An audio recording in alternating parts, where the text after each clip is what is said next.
This 39. conference will now be recorded. So that's a bit tough. So you put it on YouTube? Yeah, Okay. yeah. Okay, so we are in Daf Yud Amid Bet, and we started a topic that seems to be completely unrelated to what we've been discussing. But in about a daf and a half, the Gemara, about a daf, the Gemara is going to bring in our Mishnah as it relates to this topic. The issue is Kedusha Shebahen Leheichan Halcha. Where has the holiness disappeared to? And it started with Rabbi Yochanan making a statement about the leftover Tamidin. The Tamidin were the two communal sacrifices that were brought on a daily basis in the Beis Hamikdash, in the Mishkan, in the Beis Hamikdash. For what reason? As an offering to God, right? As a constant. Good morning, Ness. This is the second coming, huh? Second, yeah. Yeah. I came to learn. Okay. Learn how to pay attention or look at the calendar and listen. And remind me after davening to hand you a calendar. Okay, that you have a That's calendar okay. at home. That's okay. I'll ask. Okay. I should know. All right. Either way. National holidays, day after Christmas. That's the last thing I expect. Okay. All right. So the Gemara, Rabbi Yochanan spoke about the situation of there were two Tamidin that were brought, one in the morning, Tamid Shel Shachar, to which our morning prayers, Shacharit timing is aligned, and the Tamid Shel Bein Arbayim in the afternoon, consistent offering, to which our Tefillah, our prayer of Mincha, is the timing of which is aligned. Now, there was a lishka, there was a room there in the Mishkan where they would keep the animals for this tamid. And there would always be 6 animals in there, from which 2 would be chosen to be brought as the sacrifices on a daily basis. All's fine and dandy until we get to the very last day of the temple sacrifice calendar year. The calendar year starts on the first day of Nisan, and everybody had to give a machatzita shekel, half a shekel, and that would be used for the sacrifices of that year. And you have to use the new donations for the new year. So on the 30th day of Adar, of the month of Adar, then we had 6 in the booth. 2 were taken out to be used on that day. On the next day, we need to purchase, consecrate from the new donations. So what do we do with the remaining 4 in that booth? We have a general rule that if you have an animal that's designated for a sacrifice and it is unblemished, so it is sacrificable, then it can't be redeemed, it can't be deconsecrated. It has its kedusha. The kedusha can't disappear. Well, Rav Yochanan said those tamidin were about 12 lines up in the bottom. The tamidin shalohu tzuchul tzibur. Ula said in Rav Yochanan, those carbon tamids, those 4 animals, which were not needed for that last day of the year, were not needed for the tzibur, for the communal offerings of that day. So what do we do with them? Niftin tamimin. They will be redeemed even though they are unblemished. They can be redeemed. And what we do is we deconsecrate it onto money.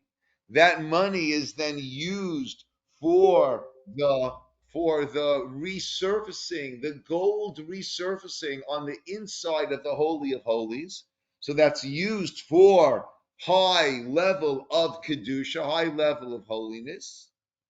The animals have been deconsecrated. We then take money from the new donations and we, so to speak, purchase those animals. They are now reconsecrated for sacrifice from the new donations, and now they can go back into that shack and will be used within the next few days as the sacrifices of the daily sacrifices. So they became deconsecrated. The money was used for a holy purpose, and then they are reconsecrated from the new donations for the new calendar year, so to speak, and then we are good to go. Good morning, Joe. So where does the money come from? The general fund? The money, no, the money needs to come from non-consecrated Okay. That's my point. money. So where does it come from? From the Ray Glassers of the world, from So, people who make donations, but wouldn't that be who set aside. set but- aside but- just for this particular, Yeah, four? yeah, yeah. Okay. Okay. Yosef Rabba, v'ka'amel al hashmaita. Rabba said over this teaching in the name of Ula, in the name of Yochanan. Amalei Rab Chizda. Rab Chizda said, Man tzayit l'cha. Who's going to listen to you? Ula Rab Yochanan Rabcha. And to Rab Yochanan, your Rebbe. V'chi kedusha shebehen leheichan halcha. Now the Gemara is going to ask in about a daf and a half, well, if you don't hold of this, so what do you say you do with these four animals? Right? But that's going to take us a little further into the week. But at this point, he said, who's going to listen to you, to Yochanan, your Rebbe? V'chi kedusha shebehen leheichan halcha. And that is the issue that we'll be dealing with for the next daf and a half. The kedusha, the holiness that was in them, leheichan halcha, where does it go? If you have something that has what's called kedushat haguf, that has sanctity, not for its value, but inherent sanctity, that it itself is going to be used on the altar. Not if I dedicate my cell phone. This has kedushat damim. What are they going to do with this? Absolutely nothing, except they'll put it into the temple gift shop. Someone will walk there and say, oh, $2.99, okay, and then they'll redeem it. It becomes deconsecrated for their use, and their $2.99 became consecrated. So when it has kedushat damim, as we call it, the holiness of the value, that can be easily deconsecrated. But when it has kedushat haguf, it has its own inherent holiness in that it is supposed to go on the altar. Where does it go? You can't just take that off. It can't just dissipate. Why is he using this kind of language? Rav Chester is talking to another rabbi. It seems like he's disrespecting him. Okay, yes. Okay, good point, Raymond. Right? Who's going to listen to you and to Rav Yochanan, your Rebbe? Okay, so so Ray asked, why are they talking in such a harsh, somewhat disrespectful manner? Okay, two thoughts come to mind. One is, if you're saying something that is very wrong, and people can mistakenly learn from this, then I have to speak sharply to make sure that this is not something that will take root. And he holds that, no, you can't do this. And if you're going to say that you can do this, then Joe Schmo, back on his farm, right, who's going to consecrate an animal and say, oh, I'm going to make this a Hare Zu Ola, right? I'm going to bring this as a sacrifice to the temple. You know what? I changed my mind. And I heard that you can deconsecrate. Well, the last four, what do they do with that? They redeem it. I'm going to redeem this also. I want to bring it as an Ola, but the kids are hungry. We want to have a barbecue tonight. You know what? Let me deconsecrate it, and I'll deal with the money at a later point. Right? This is at times, if someone says something that is incorrect, according to my view, incorrect, and it can lead to other people making mistakes going forward, then I need to be strong in the way that I discuss it. That's one that's one thought that comes to mind. Another thought that comes to mind is, though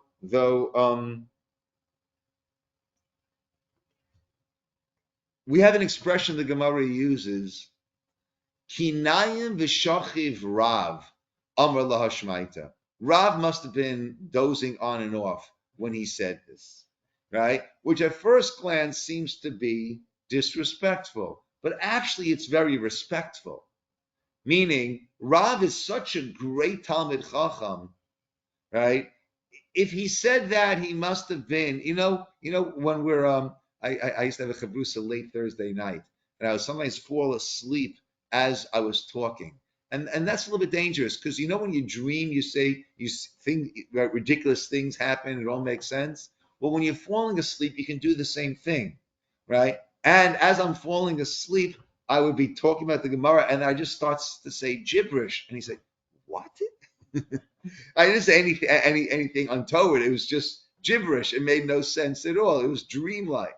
So actually, it is a respectful thing to say, right? He must have been dozing off when he said that because he is of such great mind, such great knowledge, such clear Torah acumen that right. So maybe he's saying, right, who's going to listen to you, Ul Rav Yochanan Rabcha, when you say Rav Yochanan said that? Rav Yochanan and you are too great to make such a statement. Why? Where did the Kedusha go? Amar Le, Rava shoots back at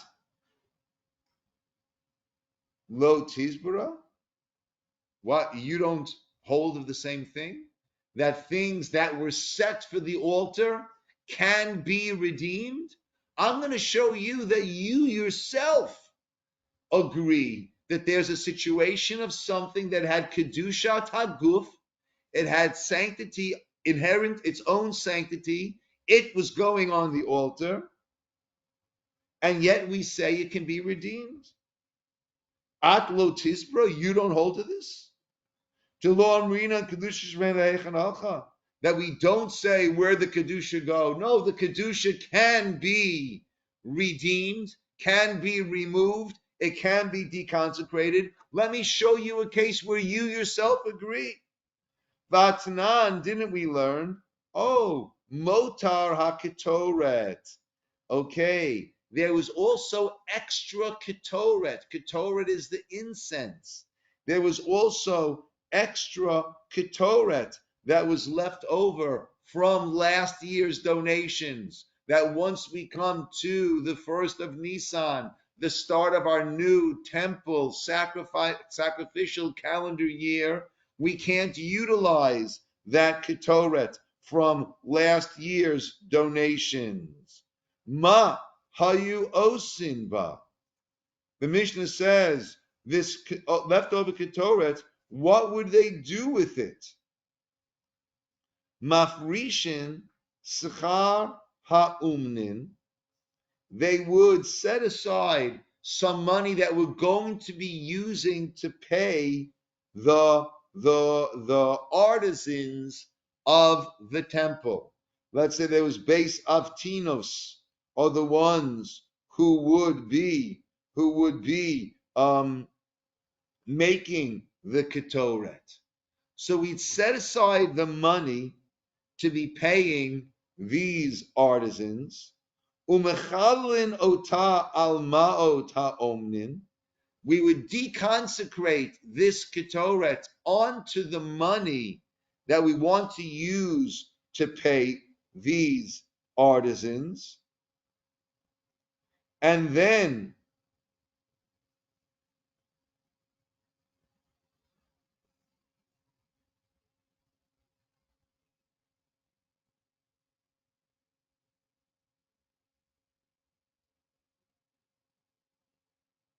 just one second.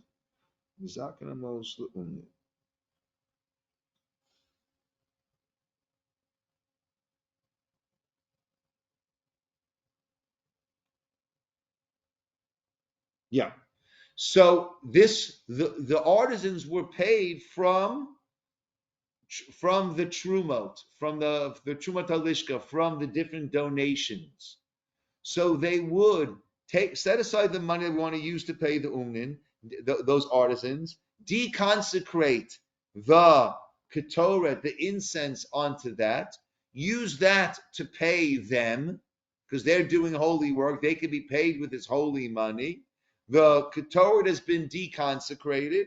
Now we use new donations to reconsecrate it. And now we can use that Ketoret. Again, what would they do? Mafrishin schara umnin. They would set aside the money for the artisans. And then they would deconsecrate this incense onto that money. The incense has been deconsecrated. The money has been consecrated. We use that money, that Kodesh money, to now pay these artisans for their work. And then we re-buy, so to speak, repurchase that deconsecrated Ketoret from the Truma Chadasha, from the new donations. Va'amai, why? Nema, why don't we say, according to you, how could we do that? Kedushan shebehen lahechan halcha. Where has the Kedusha gone? So what do we see? Rabbah says back to Rav Chizda. So you see, Rav Chizda, you yourself agree that we can deconsecrate something that was set to go up onto the altar. The Ketoret went onto the altar. And we don't say, where has the Kedusha gone? Amalei, Rav Chizda says back to Rabbah, that's all you got?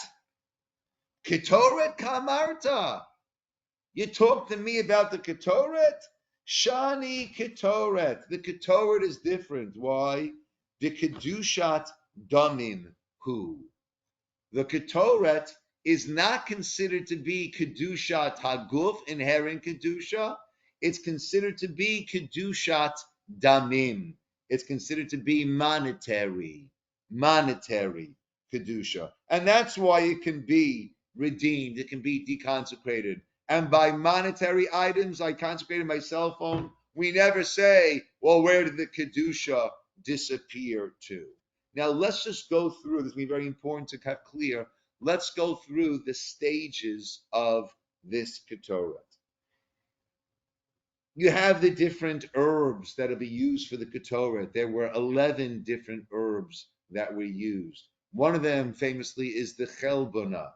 The Chelbana is malodorous, and that represents those who are the sinners, as opposed to the sinners of Israel, and to let us know that it's only if we're all there, like the Lulav and Etrog, that we have all types of Jews together. Only when we're all together, encompassing everyone. We also say that on Yom Kippur, we ask, as part of Kol Nidre, Litpalel Ima Avayanim, that we can pray along with those who do sins, right?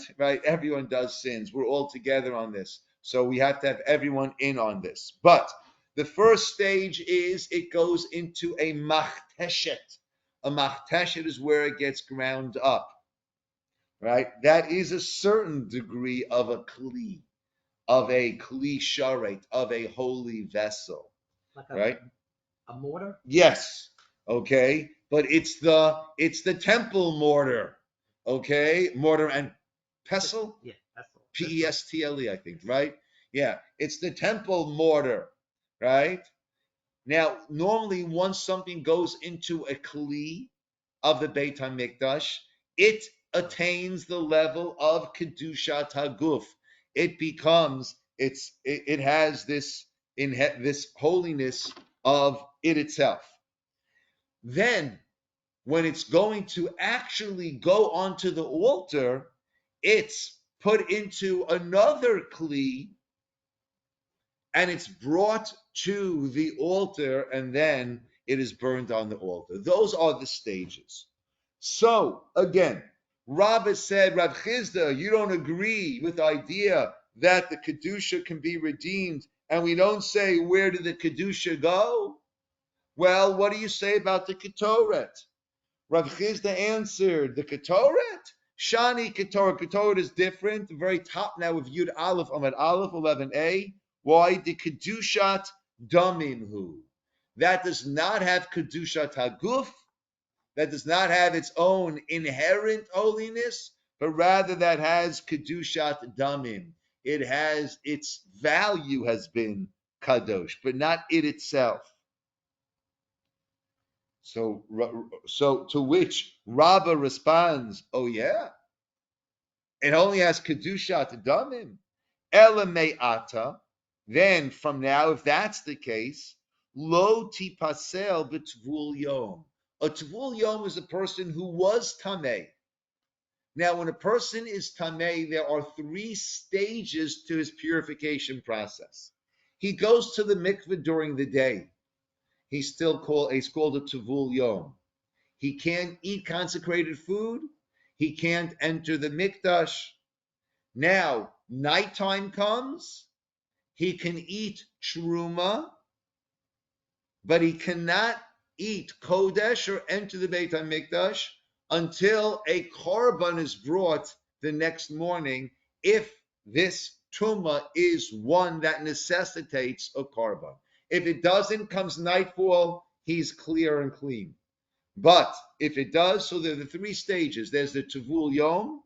He went to mikveh during the day. Nightfall, sacrifice the next morning. Now, Elame Ata, only things which have Kedushat Haguf are disqualified through contact with a person who is a Tavul Yom. Kedushat Damim, if it has just monetary holiness, value holiness, then it does not become disqualified through its contact with the Tavul Yom. So Rabbah is saying the Ketoret has Kedushat Guf. Rav Chizda is saying it has Kedushat Damim. To which Rabbah says, well, if it has Kedushat Damim, it should not become disqualified B'Tvul Yom, through contact with the Tvul Yom. Alama Tanya, second line, 11a, Yud Aleph Amud Aleph, Alama Tanya, why did we learn? Nitna b'machteshet, once it went into that machteshet, which is that they define as a mortar. Yeah. Once it went into the machteshet, nifselet b'tvul yom, it becomes pasul. So therefore, Rav Chizda maintains. So you see, if it becomes disqualified through a tvul yom, it must have kedushat guf, and yet it can be redeemed. It can be deconsecrated. So why are you so shocked about Rav Yochanan's statement that the Tamidin also, the remaining four on the last day of the calendar year, can become deconsecrated? Maybe you'll say, no, this is not a good indication. Kol kedushat damim mifsali b'tvul yom. Maybe you'll say, no, tvul yom disqualifies whether it has kedushat guf, its own holiness, or whether it has value holiness. And all kedushat damim, all value holy items, do become disqualified through tvul yom. We learned otherwise. V'hatnan, we learned. Hamenachot, menachot are those flour meal offerings. Moalin bahan mishu huktashu. Once I consecrate this flour, this oil, whatever it is, to use as this offering, if someone else, if I or anyone else derives benefit from it, that's me'ilah. That's misappropriating hekdesh, and you're liable for that. You have to pay value. You have to bring a carbon asham, a guilt offering. Fine.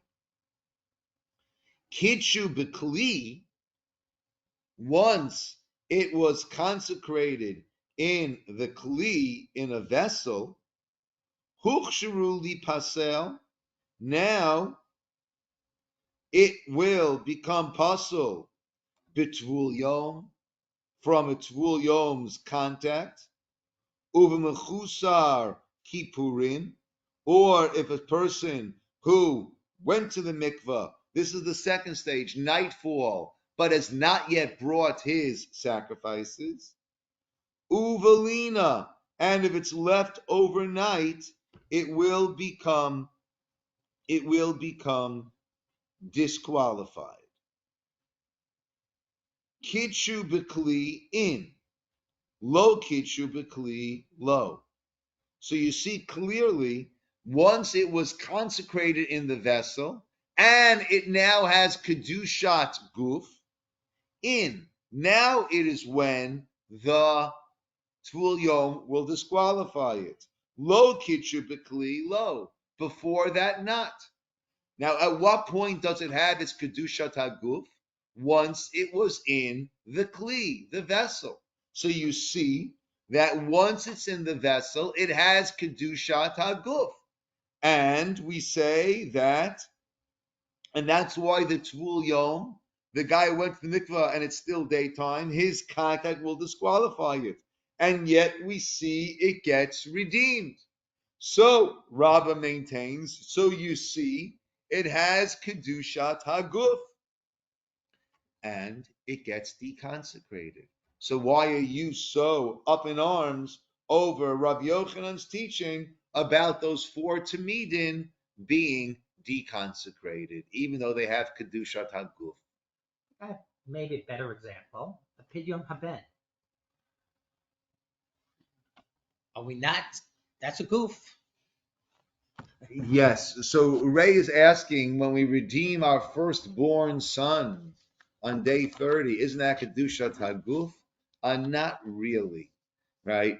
Because kedushat haguf is that it's going to go up onto the altar, unless his name is Isaac. He's not going up onto the altar. Okay, so it has to be something that's going to be sacrificed. Yes. Okay. Elamai. So what do you have to say then? Kedushat hagufi. So you see, Rav Chizda, this is kedushat haguf, and it gets deconsecrated. And we don't say kedusha shebahen leheichan halcha. The kedusha that was in it, leheichan halcha. Where did it go? Gemara says, well, 1 second. Elamei ata. If it is kedushat haguf, then tipasel belina. Then it should become disqualified once it stays overnight. Alama tanan, why is it that we learned hakometz, the ha livona? The kometz is when a meal offering is brought, then a palm full is taken off, 3 fingers full on the palm is taken off. That is taken off, and that goes onto the altar. So the kometz is going to be actually going up onto the altar. The halivona, the frankincense, which also goes up onto the altar. The hakitoret, that's our case. The kitoret. Uminchat kohanim, and a meal offering brought by kohanim where there is no kometz that's taken off of the altar. Rather, it is kalil in its entirety. It goes up onto the altar. Uminchat kohen meshuach, and also the mincha brought by the kohen gadol on a daily basis. That too, in its entirety, goes up onto the altar. Uminchat nisachim, and the korban mincha, the meal offering that accompanies the korban tamid, that also goes in its entirety onto the altar. Moalin bahen mishahuktashu. Once again, meila, utilizing it, getting benefit for your own use, misappropriation. That's from the time that it is huktashu, that it's consecrated. Kitchu b'kli, once it was sanctified in a kli, hukshuru, now it's reached a new level, li pasel b'tvul yom, that if a tvul yom touches it, disqualified, or mechusa kippurim, or even after this, he went to mikvah day, and now the sun set, but he has not yet brought the karbanot of the next morning, also disqualify it. Ubalina, and it will become disqualified by keeping it overnight. Kitchu b'kli in, lo kitchu b'kli lo. So we see that once it was sanctified in a kli, now it becomes disqualified through lina. How come on the second line of the daf, we said nitna b'machteshet, once you placed it into the machteshet, into the mortar, it becomes puzzle through tvul yom, but it becomes disqualified tvul yom. We didn't say it becomes disqualified by leaving it overnight. Amar Le, he said back to him. So therefore, we want to say, Rav Chisda wants to say, so the fact that it doesn't become disqualified through lina shows us that so again, there are two stages. There's the machteshet, there's the mortar, and then it's when it gets into a kli, right? So you see that it only becomes really consecrated, Kedusha Aguf, once it's taken from the mortar, where it got ground up, and is placed into a regular vessel of the temple to be brought to the altar. That's when it has Kedushas Haguf. Before then, it does not. Amalei, to which Rabbah responds, Lina Kamarta? No. Lina, that disqualification of it staying overnight, that's what you're talking about? Shani Ketoret, Hol Vitsurata, Vikol Hashana Kula. Okay. Why does something normally become disqualified through Lina? Stale. It's stale. Right? An animal, once you had it overnight, the meat, right? It's just not the same, right? Those leftovers, No right? refrigeration. Even with a refrigerator or microwave, for us, those leftovers just don't taste the same, right? So that's why things become disqualified. When we're serving the King of Kings, the Master of the universe, we don't bring anything that is stale. So that does not apply, though, to the ketoret, because the incense, spices, the Take a long time, incense, but they do go stale. I'm sorry, but the spices are good for the year. That's not an issue. Okay? So, what we're saying is as follows. Once it entered the machteshet, once it entered the mortar, that's considered a kli. And it now has kedushat haguf. And that's why a Tavul Yom, if he touches it, will disqualify it. At that point, though, Lina will not disqualify. Now, once it goes into the vessel on the way to the altar, at that point, rabbinically, so to speak, even though really Lina does not disqualify it, we'll say Lina will disqualify it. Why? Because if we allow that after Lina, after being left overnight, people will mistakenly think you could also utilize the meat when it was left overnight, the blood, whatever it might be. Okay, but we've established, Rabbah has established that the Ketoret does have Kedushat Haguf, and yet it gets deconsecrated. So Rabbah says to Rav Chisda, why are you getting so fahuffed over here, so worked up? Oh, who's going to listen to you and your Rebbe, Rabbi Yochanan, about deconsecrating the four animals set aside for the Karban Tamid? Where did the Kedusha go? Well, let me ask you, when it comes to the Ketoret, which is Kedusha Haguf, where did the Kedusha go? Mikol Makam Kashya. So we've left with the question, you, Rav Chisda, you're up in arms over our deconsecrating of the four animals for the Tamid, but you're okay with the deconsecrating of the leftover Ketoret, Kedusha Shebehen, Dechi Kedusha Shebehen, Leichan Alcha. Where did the Kedusha go? Let me ask you the question you're asking me. Let me ask you that question. You're asking me about that question when it comes to the animals, I'm asking you that question when it comes to the Ketoret. How do you work that out? Amar Rabba Leiv Beitin Matne Alehem.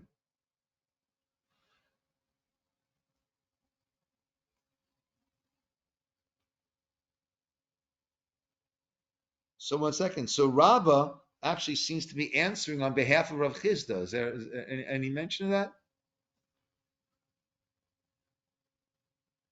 Well, it's a question to Rav Chisda.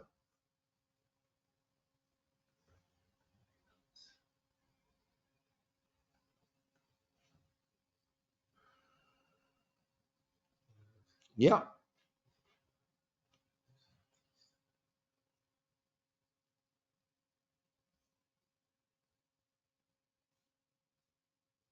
Yeah, this is a question for Rav Chisda, to which Rabbah seems to be answering on his behalf. Leiv beitin matne alehen.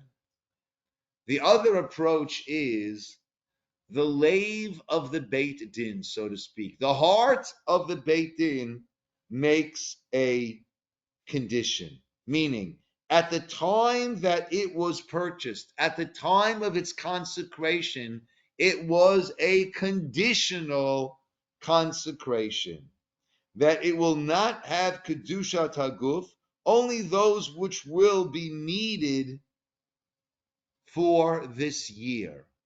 So when they start, right, whenever they consecrate those animals, at least towards the very end of the year, they have it's all a conditional consecration. Only it's conditional kedusha. If it'll be needed, it has kedusha raguf. If this would be of the 4 that are left over, it won't have kedusha raguf. The ketoret, that which will be needed, will be used, will have kedusha raguf. That which will be left over will not have kedusha raguf. In hutzruchu, if they'll be needed, hutzruchu, they'll be needed, and they will have kedusha taguf. V'im lav, and if not, yihiyu lidemehen. If not, then it'll just be holy for its damim, kedusha damim, lidemehen, for their value, and that's how it gets deconsecrated. So those which will not, there was a condition at the very time of consecration of the kedusha. If it will not be needed, it will not have kedushat guf, only kedushat damim, and that's how both the tamidin and the ketoret, both the animals, the leftover 4, and the leftover measures of ketoret, that's how they get deconsecrated, because their whole kedusha, the consecration, was conditional. If it won't be needed, not kedushat haguf, only kedushat damim, and we are good to go. Wouldn't it be very difficult for the Beis Mikdash to operate if everything was conditional? I'm giving this gift conditional on this or that. It's not that everything is conditional, right? These situations where we're bound to be left with. So it's the Beit Din, it's the temple. So they know, right, when it comes to Ketoret, when it comes to Tamidin towards the end of the year, we're going to have 4 left over. So therefore, that is in the heart of the Beit Din, right? Those things, not everything is conditional. A regular sacrifice is not conditional. Why not? Huh? Why not? It shows that you can do it. Why not? Because there's no reason for it to be.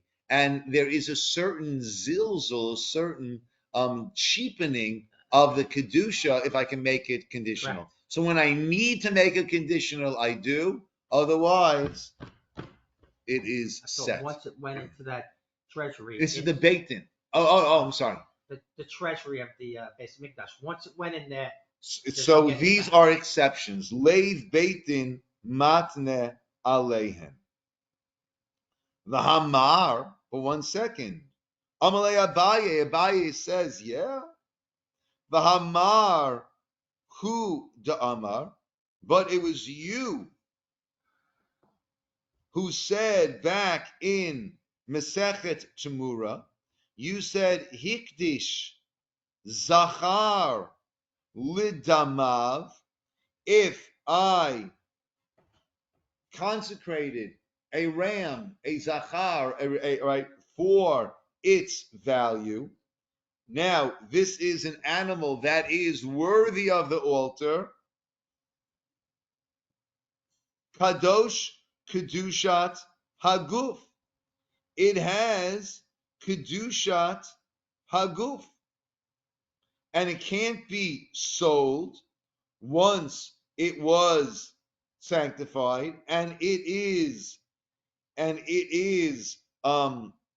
able to go up onto the altar. It's altar worthy, right? And it cannot become deconsecrated, right?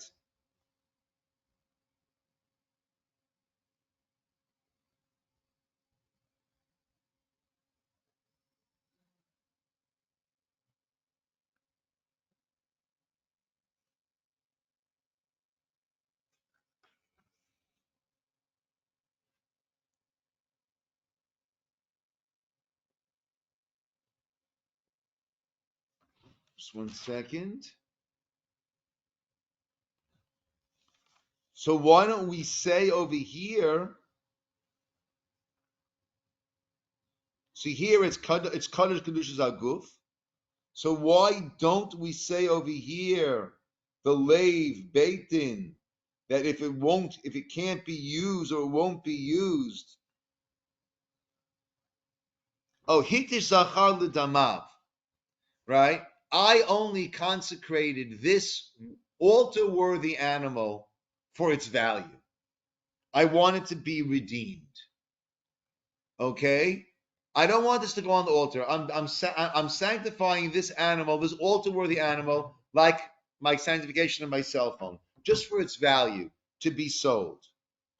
And we say that no, kadosh kedushat haguf, it attains kedushat haguf. So we see that we're not so quick to say lave beit din makes the condition. Why does it have kedushat haguf?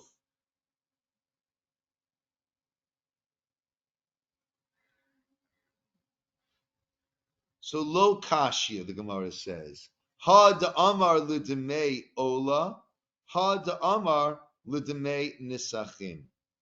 If he said, I want this to go, and I want the money to be used for that, I want this to be redeemed, and the money to be used for an ola, right? So since he wants the money to go for an ola, and this itself can go as an ola, then we're not going to go ahead and sell it.